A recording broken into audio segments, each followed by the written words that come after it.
أهم 5 مسلسلات أجنبية في 2023 لو لسه ما اتفرجتش عليهم تعالى أقولهم لك.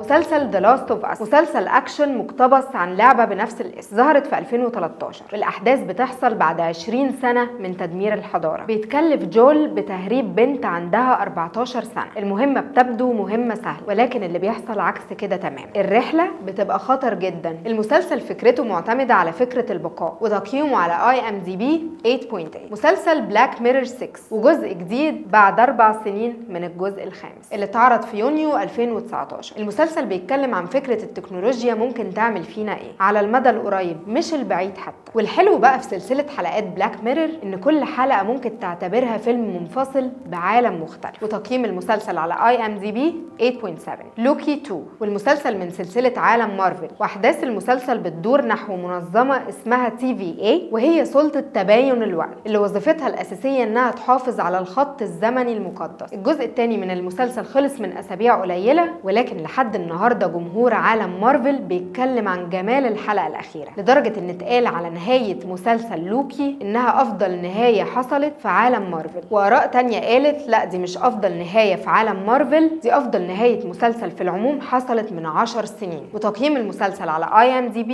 8.2. مسلسل بيف، وهو مسلسل كوميدي درامي، واحداث المسلسل بتبدأ من حادثة على الطريق بين داني وإيمي اللي بتفجر طاقة من الغضب ومحاولة الانتقام. لكن لو معرفوش ينتقموا من بعض، هل ممكن ينتقموا من الآخرين؟ طب طاقة الغضب والانتقام دي هتروح فين؟ المسلسل من بره هو مسلسل كوميدي، لكن في الحقيقة هو مسلسل عميق جدا. المسلسل تقييمه على IMDb 8. بوكر فيس، والمسلسل بيحكي عن تشارلي اللي عندها قدرة انها تعرف الشخص اللي قدامها بيقول الحقيقة ولا لا. تشارلي من الآخر جهاز كشف كذب متحرك، وبتستغل قدراتها دي في لعب بوكر وحل الجرائم. المسلسل تقييمه على IMDb 7.9. مسلسلاتنا النهارده خلصت، واستنوني الحلقة الجاية، وما تنسوش تكتبوا في الكومنتس عن أهم مسلسلات أجنبية شفتوها في 2023.